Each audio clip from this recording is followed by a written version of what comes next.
Well, and welcome, of course, to Clobby'S Comics Corner, Spinner Egg Time Machine, November 1971, week two. For those unfamiliar, if you're just running across this thing and you have not seen any of these videos that I have been doing for the past couple of months before, basically it is this simple. I have a TARDIS, a time machine like all TARDISes, it has a chameleon circuit. The chameleon circuit is, of course, set to the disguise of a early 1970s. Hey, kids, it's comics. Hey, kids, comics, I should say. The It's wasn't there, was it? Spinner Rack, where the best and finest of all the comic book publishers battled each week and month for rack supremacy. Now there were other types of racks as well, not just spinner racks, but I thought that would be the best disguise, and that's the way I liked it when I would go to the 7-Eleven as a kid. What I've decided to do, I've worked in the comic book business or had a long time, way back then. Well, not quite at that point, but in the 80s and 90s and stuff. But what I decided is I picked a good round number of 50. Started these videos back in September of 2021, and I decided to go back 50 years. We have a spinner rack time machine, the comic shop, of course, Clobby'S Comics Corner. You can walk in there, and just as you do today, if you still buy any current comics, I personally don't, but I have many friends who do. I know many people that do. And you have a folder or a pull list. These are the comics that were available in week 2 of November 1971. I picked 9 to 10 comics each week for my folder list. And just single them out, just talk about them a little bit, and just show you what they are and who did the work on them stuff. I don't go deep dive in them, anything like that.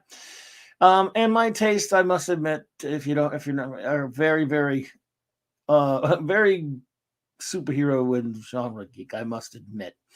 So first, to give you a bit of an example of some of the titles that were out back then, as you can see, there were quite a few. And last week, these were the ones I chose. And I was just run through them quite quickly so we can get on to the new week. This is, of course, week 1 of November 1971. Yeah, I'm kind of a big 2 kind of guy back then. Yeah, I love superheroes. I admit it.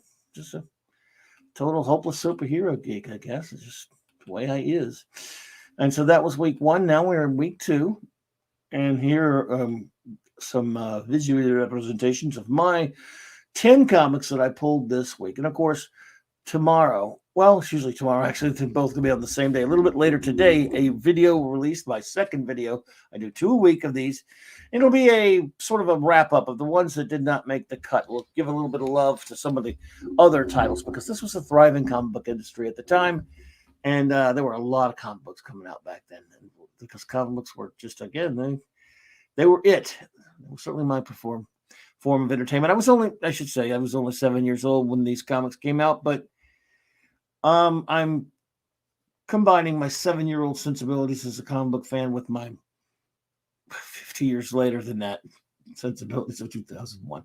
So without further whatever, here is a look at the 10 comics I chose for my reading pleasure in week 2 of November 1971 at my Time Machine comic shop. Our Fighting Forces 135. Yeah, a little war comic. I haven't messed with the war comics that much, and I never, back then, really didn't do it that much, but now it's a wonderful, it's a wonderful art form that I love so much in comics, and I really appreciate some of the amazing work of some of the greatest cartoonists and artists back then, and a lot of that was done in war comics, including by the great Joe Kubert on the cover here. But of course, this one has a story by Robert Kanigher, who wrote a lot of those comics back then. Of course, it's Our Fighting Forces with the Losers. They weren't as popular as Sergeant Rock or someone like that, but they were big back then, of course. And with Robert Kanigher on the story, John Severin, one of my favorites, doing the art. Didn't do a lot of DC stuff, if I remember correctly. Did a lot of Marvel stuff though, but John's maybe he did, but didn't seem like he did a lot. I know him mostly a lot from his Marvel work personally, but that doesn't mean anything. story is a reprint from Our Army at War number 68 by Ed Huron. And with art by the great Russ Heath. God, I love Russ Heath. He's amazing. And again, the aforementioned great Joe Kubert on the cover. Phantom Stranger number 17. Wow, look at that Adams cover. Gotta love it. Lynn Wein, another great. I say great a lot because I love a lot of these great comic book writers and artists. They mean a lot to me because they're, when my greatest buying comics days. So I say that a lot. Sorry if I'm repetitive with that word, but it still means a lot to me. I'm not diminishing it at all. The great Lynn Wein, the great Jim Aparo on the interior, the story and the art. And I love Miss Aparo. Oh my goodness. The second story is, of course, a reprint from Star Spangled Comics 124, Ed Huron, Leonard Starr. The third is a reprint from House of Mystery number 3, I believe. Did I get the issue number right? I may have got it wrong. I'll change it later. It doesn't matter. It happens sometimes. John Small, George Russos on the interior there. And all names that mean a lot to me, especially the artists anyway. Because I just love I'm a big fan of golden, but especially silver and Bronze Age comics. That is just what I love the most. And an extraordinary Neil Adams cover. God, it's amazing. And I love the Phantom Stranger. Who doesn't? How do you not love the Phantom Stranger? Come on, guys. Subby, number 46. Submariner. Submariner should always have his own comic, shouldn't he? Maybe it's just me. Submariner 46. Gotta love Namor. A buddy of mine. Oh, Steve, if you're seeing this, okay, Namor. I know you think it should be Namor, and I'm just so used to saying Namor. Who put it in the comments, if you guys. How do you say it? Namor or Namor? Even though I defer to my good friend Steve out there, he thinks it's Namor. It's just a habit. Namor, sorry. Jerry Conway, who got around back then for sure on the story art. Gene Colan, Gene the Dean, love him. Inks by Mike Esposito, and of course, a cover by one of my all-time favorites, the great and truly was great, always great, Gil Kane, with inks by Frankie Osia. Yes, I always have trouble with that last name on that. Again, another fine cover by those gentlemen. Tomahawk, 138. I just thought I would go a little out of the box this week. What can I tell you? It's just a different kind of Christmas story on this one, a little bit early for Christmas. These are, again, remember, I'm going by the release of these comics, not their cover date.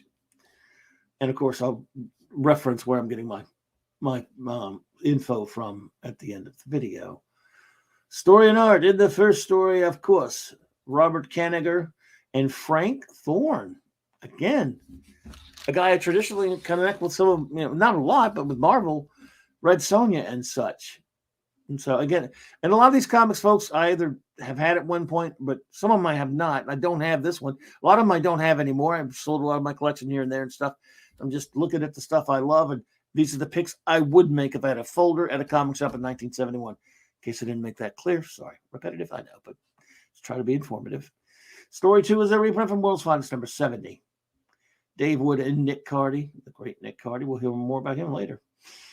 In number 3 is a story by Sam Glanzman. Again, these are reprints, of course. But some aren't reprints, actually.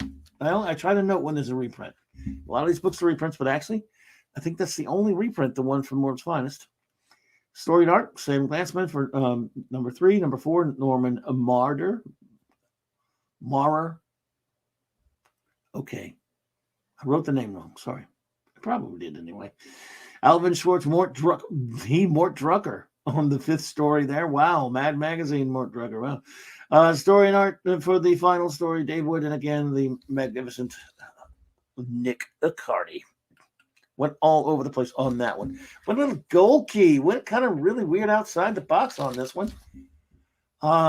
Just because, I love these covers of these gold key comics. And who doesn't love Dark Shadows? Barnabas returns to the scene of their crime and the curse that follows it. Those TV tie-ins. Dark Shadows number 12, Gold Key Comics. Story, DJ Arneson. Art, Gio Certa. Cover by the great, extraordinary George Wilson. Who doesn't love a George Wilson gold key cover? Come on. King alert, King alert, King alert, King of Comics alert, Jack Kirby, the King of Comics alert, Mr. Miracle. Number 6. You are number 6. And yes, it is time for the fourth world to flourish.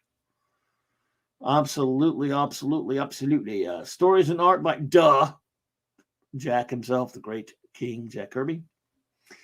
Inks by, of course, Mike Royer, who's one of my favorite Kirby inkers. The story 3 is a Boy Commandos reprint by Joe Simon and Jack Kirby, of course, from Boy Commandos number 1.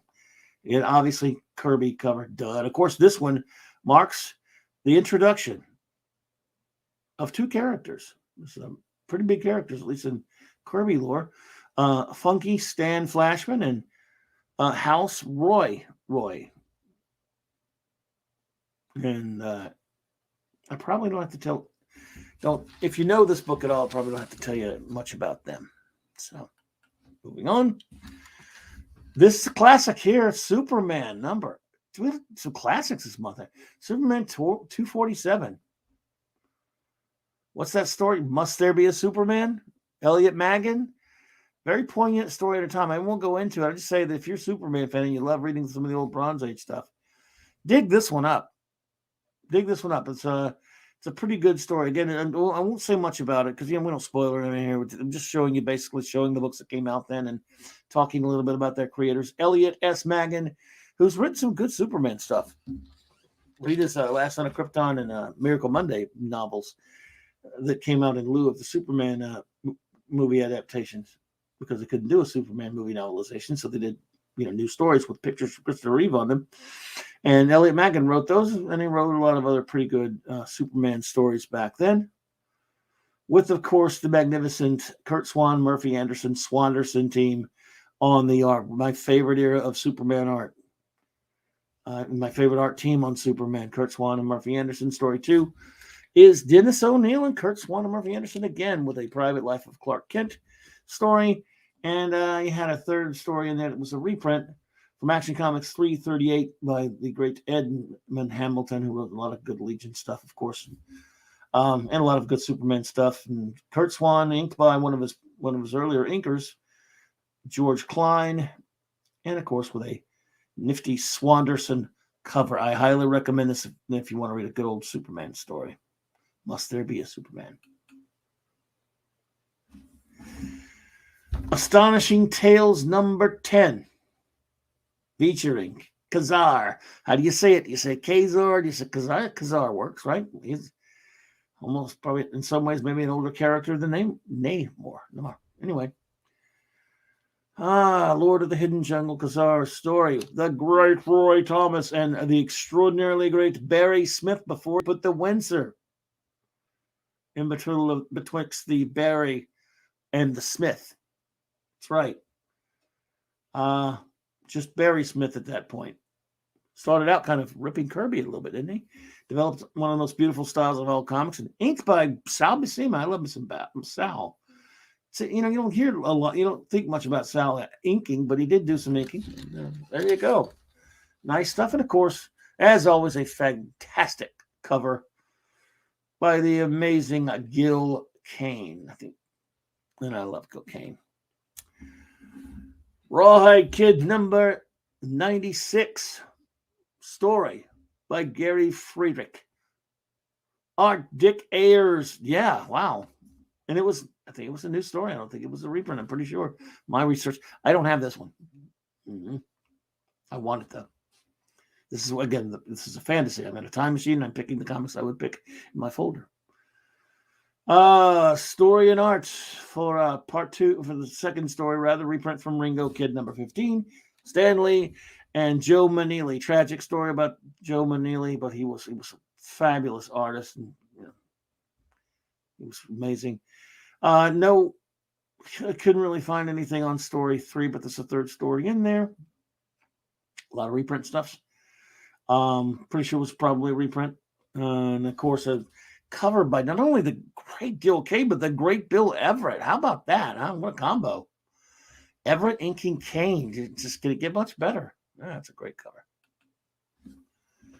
Teen Titans number 37, or I should say, finally, the Teen Titans 37 for the last book of the day.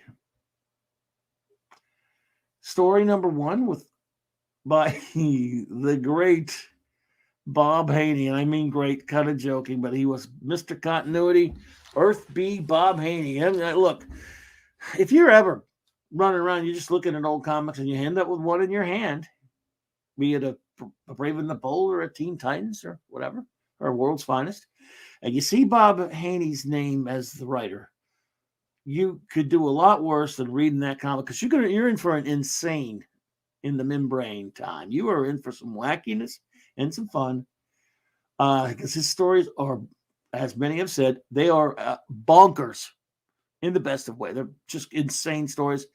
One day I think I'm going to do a show just talking about crazy Bob Haney stories. I'm going to brush up on some of those. They called it Earth B. They called him Mr. Continuity for a reason, because he will, never mind. He had no sense of continuity whatsoever. Art by George Tuska, but inked by Nick Cardy. That's interesting, because Nick Cardy is a great artist. And Tuska at the time, I don't know. But with Cardy inking him, there you go. Story and art 2 would be a reprint from Adventure Comics number 258 by Jerry Coleman and George Papp with a nifty Nick Cardy cover. So there we go for another Clobby'S Comics Corner Spinner Time Machine, folks. And yeah. Sorry this video was a day late, but I guess it won't matter in the grand scheme of things. But I want to thank you all so much. And as always, a big shout out to all of my wonderful clobbers and everyone who watches my little nothing of the little videos that I do here. Please, of course, you can look in the links below. I get this, my pictures and a lot of my info from the great, not the pictures, but the info in regards to when these comics came out and that kind of stuff by the great Mike's Amazing World site. This is going to be a link in the description below, as there will also be a playlist to all my Clobby'S Comics Corner Spinnerack Time Machine videos. And of course, please subscribe to the page if you're just running across this. I'd appreciate it. I do a lot of regular live streaming, a lot about comics, and even a little bit about Star Trek on Saturday nights if you're just seeing us for the first time. And shout out, of course, to my wonderful first officer, the beautiful Raquel Briggs, who made this amazing intro, outro for me for Clobby'S Comics Corner. Thank you all, and I will see you on the next video and hopefully in the streams. Take care, everyone.